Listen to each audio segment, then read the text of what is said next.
नमस्कार प्यारे साथियों, कैसे हो आप लोग। आशा उम्मीद है कि सब लोग कुशल मंगल होंगे। साथियों, आज जो विषय पर हम चर्चा करने वाले हैं वो राजस्थान के इतिहास को लेकर होगा और ये सेशन हमारे रीट के विद्यार्थी हैं उनके लिए रामबाण साबित होगा। तो बिना समय गवाए आगे बढ़ते हैं। राजस्थान की हिस्ट्री की बात करने वाले हैं और एग्जाम में आने वाले प्रश्नों की हम वार्तालाप करने वाले हैं। दूसरी बात है, इनके संदर्भ में मैं थोड़ा थोड़ा आपको शॉर्ट वीडियो उनके आसपास की जो व्यू रचना वाले प्रश्न हैं वो भी हम बताएंगे। रीड के साथ साथ आप अधिकतर जो अध्यापक एग्जाम है उनमें भी आपको ये प्रश्न देखने को मिल सकते हैं। प्रश्नों की प्रकृति से आपको समझ में आएगा कि किस प्रकार के यहाँ पर प्रश्न आपके दिए गए हैं। पहला प्रश्न आपकी स्क्रीन के ऊपर आ चुका है और राजस्थान के पहला प्रश्न है, राजस्थान के पुरातात्विक स्थल यानी पुराने स्थल हैं वो कौन से हैं। उन स्थलों को कौन से नगरों का युग्म सम्मिलित है, मतलब आपको ऐसे नगर बताने हैं जो वहां पर स्थित रहे हैं। तो कौन सा स्थल सम्मिलित रहा है, तो कौन सा युग्म है, उनमें कौन सा युग्म सम्मिलित है, तो आपको सही सम्मिलित है वो बताना है। तो क्या आहड़ सभ्यता भीलवाड़ा में है?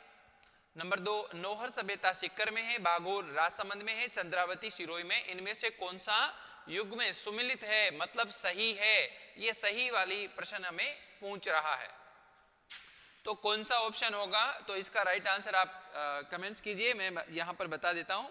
डी ऑप्शन ये है, चंद्रावती ये सिरोही में है। बाकी आहड़ का नाम आप सुनते हो, आहड़ सभ्यता कहां पर है, तो आहड़ सभ्यता की हम बात करें तो आहड़ और एक सभ्यता और आती है बालाथल। आहड़ सभ्यता कहां पर है, ये उदयपुर में है। कहां पर है, उदयपुर में है, तो भीलवाड़ा में नहीं है, उदयपुर में हो गई। इसके साथ आहड़ के साथ एक सभ्यता और लिख सकते हो, बालाथल। बालाथल ये सभ्यता भी पूछी जा सकती है, बालाथल सभ्यता। और बताइए नौहर सभ्यता कहां पर है, तो नौहर सभ्यता है वो भरतपुर में है। कहां पर है नौहर, भरतपुर में है, ये आपको ध्यान रखना है। बागोर सभ्यता कहां पर है, बागोर सभ्यता है विद्यार्थियों भीलवाड़ा में। कहां पर है, भीलवाड़ा में है। ऐसे आपको सम्मिलित ध्यान रखना है। तो पहला प्रश्न था उसका हमने पोस्टमार्टम कर लिया, एक तरह से देख लिया। और कौन सा पूछा जा सकता है और भी ध्यान रखने, एक सभ्यता का नाम आता है गणेश्वर। कौन सा नाम आता है, गणेश्वर सभ्यता। गणेश्वर सभ्यता कहां पर है, तो आपको ध्यान रखना है गणेश्वर सभ्यता कहां पर है, सीकर में है। एक सभ्यता का नाम आता है बैराठ। कौन सी सभ्यता, बैराठ। बैराठ कहां पड़ती है, ये जो जयपुर में अपने बैराठ, या इसी को एक शब्द आता है विराट नगर। ठीक है, ये भी आपको ध्यान रखना है। ठीक है, यहाँ पर जो साक्ष्य मिले हैं उनके भी हम आगे जो प्रश्नों की श्रृंखला होगी उसमें चर्चा करेंगे। आगे बढ़ते हैं बिना समय गवाए। क्वेश्चन नंबर 2, अजमेर के पास स्थित पुष्कर में वराह मंदिर, कौन सा मंदिर, वराह मंदिर का निर्माता कौन था। तो आपको ध्यान रखना, चौहान शासक आपके सामने दे रखे हैं, चौहान शासक हैं, उनमें ध्यान रखना है। तो कौन सा ऐसा चौहान शासक था, चौहान वंश की बात कर रहे हैं हम, जो अजयराज, अर्णोराज, विग्रहराज चतुर्थ, यानी विग्रहराज चतुर्थ को विसल देव भी कहते हैं, और पृथ्वीराज चौहान की भी यहाँ पर आ सकते, कोई सा भी ले सकते हो, फर्स्ट सेकंड थर्ड रही हैं जो भी। तो इसका आंसर बताने का कष्ट करें, या कह सकते हैं आपको बताना है। वराह मंदिर के साथ साथ मैं आपको हिंट देता हूं, आना सागर, कौन सी, आना सागर का निर्माण भी उसी ने करवाया था जिसने वराह मंदिर का निर्माण करवाया था, ये आपको ध्यान रखना है। तो आपको सही आंसर आपको देने की कोशिश करनी है। तो सही आंसर हो जाएगा, इसका जो समय है 1133 से लेके 1153 माना जाता है। अर्णोराज ने इसका निर्माण करवाया था। दूसरी बात, आना सागर जो झील है वो भी इन्हीं के द्वारा बनाई गई थी। और एक बात ध्यान रखना, जो अर्णोराज है उनका पुत्र था कौन, जगदेव। कौन था, जगदेव। तो इसने अपने पिता की क्या कर दी थी, इसकी हत्या कर दी थी, ये आपको ध्यान रख। तो पितृहंता के रूप में भी किसको, चौहानों का पितृहंता किसको कहा जाता है, जगदेव को कहा जाता है। विग्रहराज को मैंने कह दिया, इसको कहते हैं विग्रहराज भी, विग्रहराज भी कहते हैं। विग्रहराज को कटी बांधव उपाधि दी मिली है, कटी बांधव, कटी का कवि कह दिया, या फिर कटी बांधव क्या है, उपाधि है, ये भी आपको ध्यान रखना है। कवि भी था ये ध्यान रखना है। आगे बढ़ते हैं। अलाउद्दीन खिलजी, AK खिलजी ने किस वर्ष रणथंबोर दुर्ग पर अपना अधिकार कर लिया था। मतलब अलाउद्दीन खिलजी ने रणथंभौर दुर्ग कहाँ पड़ता है? सवाई माधोपुर में, उस पर अधिकार कर लिया था। कौन सा वर्ष है जहां पर उसने अटैक किया और अधिकार कर लिया? तो अलाउद्दीन के समय में रणथंभौर की बात करूं, रणथंभौर का एक शासक है कौन? हम्मीर। कौन है? हम्मीर। ठीक है, हम्मीर क्या था? यहाँ पर रणथंभौर का शासक था। उस समय पर अलाउद्दीन एक खिलजी ने क्या किया था? आक्रमण किया था। हम्मीर ये जेतर सिंह का पुत्र था।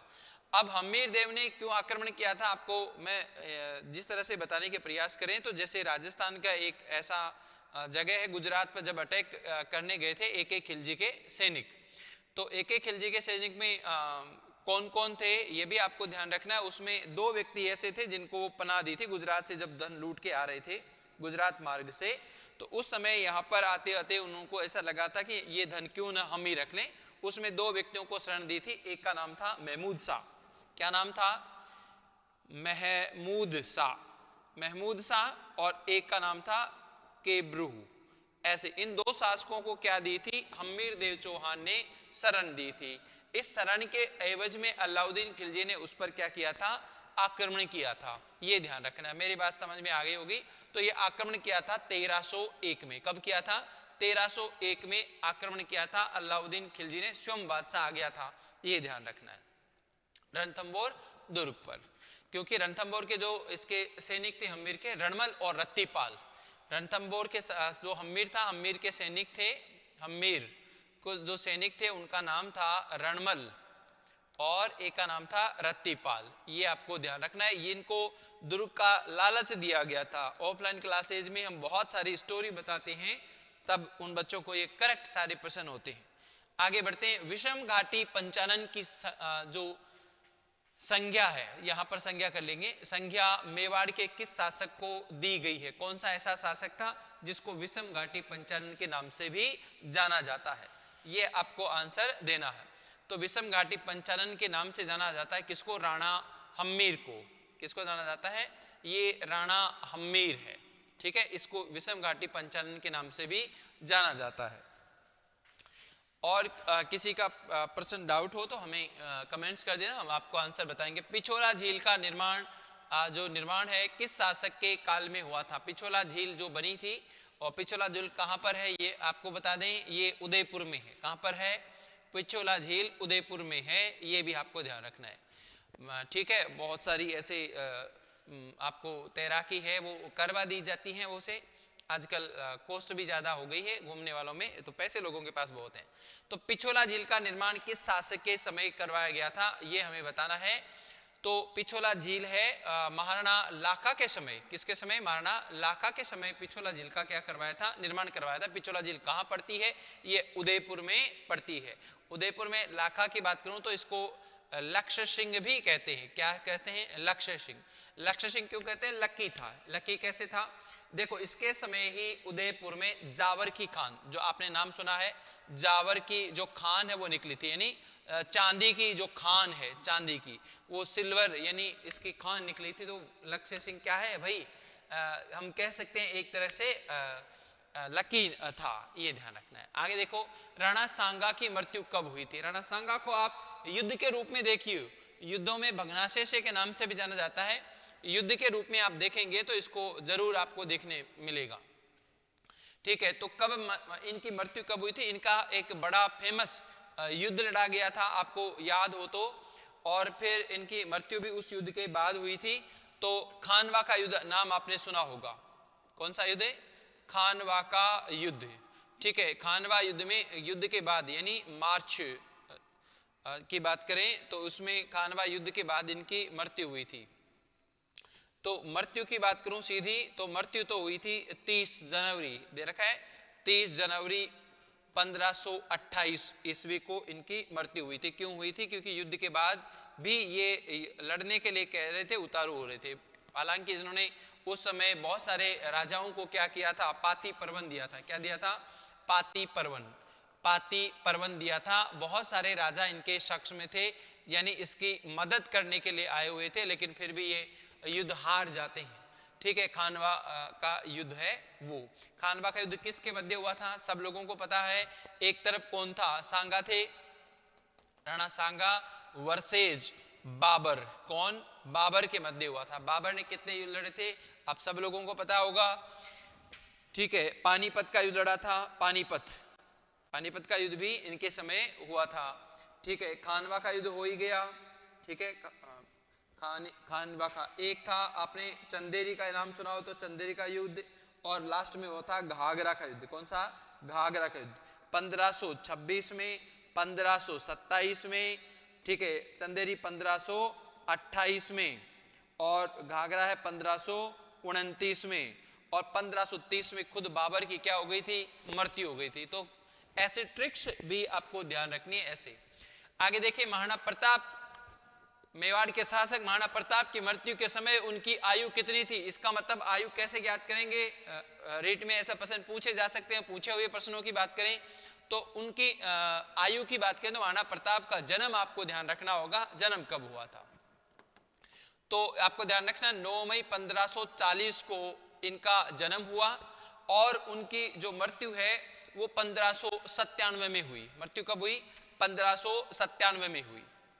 इनकी जो मृत्यु है तो मृत्यु कब हुई? 1597 में। अब आप अनुमान लगा लीजिए, इसमें ऑप्शन दिख रहे हैं क्या? यहां से आप निकालोगे तो 57 वर्ष, यानी 57 वर्ष की आयु में उनकी क्या हुई थी? मृत्यु हुई थी। तो करेक्ट आंसर हो गया आपका ओके आंसर, आप इसको लॉक कर दें, ठीक है। ये ओके है, डन है। तो 57 वर्ष में इनकी क्या हुई थी? मृत्यु हुई थी। ये आपको ध्यान रखना है। प्रताप ने कौन सा लड़ा था? आप कमेंट्स में जानना चाहते हो तो एक नाम आपने जरूर सुना होगा, हल्दी घाटी का युद्ध। कौन सा युद्ध? हल्दी घाटी का युद्ध कब हुआ था? ये आपको कमेंट्स में बताना है। आगे देखो, निम्नलिखित में से कौन सा हल्दी घाटी के युद्ध में महाराणा प्रताप के चंदावल दस्ते में शामिल नहीं था? यानी कौन सा ऐसा व्यक्ति था जो इस महाराणा प्रताप का जो दस्ता था, यानी उसका दल था, उस दल में शामिल नहीं था? कौन से? हल्दी घाटी। कौन सा युद्ध? हल्दी घाटी के युद्ध की बात कर रहा हूं। और हल्दी घाटी के एक तरफ आप देख लियो कौन सा? राणा, या कह सकते हैं प्रताप लिख लीजिए। एक तरफ सीधा प्रताप का दल था, और एक तरफ जो दल था वो किसका था? दूसरा व्यक्ति कौन था? मानसिंह, यानी अकबर लिख लीजिए आप। अकबर का सेनापति था मानसिंह। ये दोनों के मध्य जो युद्ध चल रहा था उस समय इनके सामने बात करें कौन व्यक्ति इसमें शामिल नहीं था? तो प्रताप के दल में शामिल नहीं था हकीम खासूर, झाला बिंदा, पूंजा भील और मेहतर खां। ये 4 व्यक्ति हैं। उनमें आपको बताना है कि कौन सा इसके साथ नहीं था। ये आपको ध्यान रखनी है, ठीक है। तो हम बता दें, जैसे हकीम खां सूरी, झाला बिंदा, पूंजा और मेहतर खां, इनमें से कौन सा ऐसा व्यक्ति था जो इनके साथ में नहीं था? ये आपको ध्यान रखना है। तो 3 व्यक्ति ऐसे थे जो इनके साथ थे, और बाकी लोग इसमें मुगल सेना की तरफ थे। तो मेहतर खां नाम आप देख पा रहे हैं। मेहतर खां क्या था? मेहतर खां मानसिंह की तरफ से लड़ रहा था, तो ये इनके दल में नहीं था। बाकी ये सब लोग प्रताप के दल में शामिल आते हैं। ये आपको ध्यान रखना है, ठीक है। आगे बढ़ते हैं। एक शब्द है चक्र प्राणी, ये इसको मिला लीजिए। चक्र प्राणी मिश्र निम्न से किस शासक के दरबारी कवि रहे हैं? ये किसके दरबारी कवि थे? तो ये मैं बता दूं, महाराणा प्रताप के दरबारी कवि थे। कौन? चक्र प्राणी, पानी कहते हैं इसको। आगे क्वेश्चन नंबर 10 पे देखिए, औरंगजेब द्वारा जजिया कर लगाए जाने पर किस शासक ने पत्र लिखकर उसका विरोध किया था? तो कौन सा ऐसा शासक था? अभी मूवी बनी हुई है, उसमें औरंगजेब के बारे में ऐसा कुछ दिखाया गया है दर से। तो आप मुझे बताइए, औरंगजेब द्वारा कौन सा जजिया कर, इसमें जो कर है उसकी बात कही गई है। तो इसमें आंसर आ जाएगा आपका राज सिंह। कौन आ जाएगा? राज सिंह इसका करेक्ट आंसर आपको देखने को मिलेगा। ये आपको ध्यान रखना है। आगे मैं बात करूं, महाराजा स्कूल ऑफ आर्ट्स व क्राफ्ट की स्थापना किस राजस्थानी शासक द्वारा की गई थी? अरे भाई, ये स्कूल कहां पर है? ये स्कूल पड़ता है जयपुर में। कहां पर पड़ता है भाई? जयपुर में पड़ता है। अब जयपुर के शासक कौन थे वो आप देखिए। वैसे सारे जयपुर के शासक हैं, तो कौन सा ऐसा शासक था जिसने इसके समय स्थापना की थी? तो आप ध्यान रखना है, सवाई, क्या नाम है? सवाई राम सिंह के समय आपको ध्यान रखना है। वैसे इनका जो समय था वो 1835 से शुरू होता है। किसका? राम सिंह का। 1835 से शुरू होकर ये 1880 तक रहते हैं, 1880 तक। उस समय इन्होंने बीच में इसकी स्थापना की थी। एक आपको ध्यान रखना है, आपने नाम सुना हो रामनिवास बाग, नाम सुना है राम निवास बाग, ये भी आपको ध्यान रखना है, ये भी इनके द्वारा स्थापित करवाया गया था। एक और याद आ रहा है मुझे, थिएटर नाम आपने सुना होगा, थिएटर यानी फिल्म का जो कार्य होता है, राम प्रकाश थिएटर। कौन सा? राम प्रकाश थिएटर, थिएटर, ये मूवी देखने का रंगमंच कार्य होता है, रंगमंच, वो भी इनके द्वारा ही बनाया था, ये आपको ध्यान रखना है। आगे बढ़ते हैं 1857, राजस्थान में 1857 की क्रांति के समय सिरोही रियासत के पॉलिटिकल एजेंट यानी पीए कौन थे?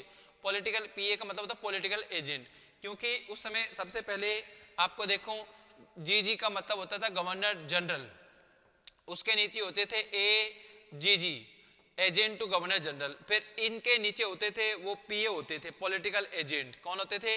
पीए, पॉलिटिकल एजेंट होते थे, ऐसे ही, ठीक है, वो ध्यान रखना है। उस समय सिरोही रियासत थी, इस सिरोही रियासत के पॉलिटिकल एजेंट कौन थे ये पूछा जा रहा है, तो आपको आंसर देना है सीधा सीधा जेडी होल। कौन थे? जेडी होल क्या थे? पॉलिटिकल एजेंट थे उस समय, आपको ये ध्यान रखना है, ठीक है। आगे हम बात करें 1857 की क्रांति के समय उदयपुर के जो शासक थे वो कौन थे? आगे 11, 12 और 13, ठीक है। तो 1857 की क्रांति के समय उदयपुर रियासत, या फिर इसको कह सकते हैं मेवाड़, क्या कह सकते हैं? मेवाड़। इस मेवाड़ जो रियासत थी, उस रियासत के जो शासक थे, मेवाड़ के जो शासक थे वो कौन थे, वो आपको बताना है। तो उस समय वो शासक थे स्वरूप सिंह। कौन थे?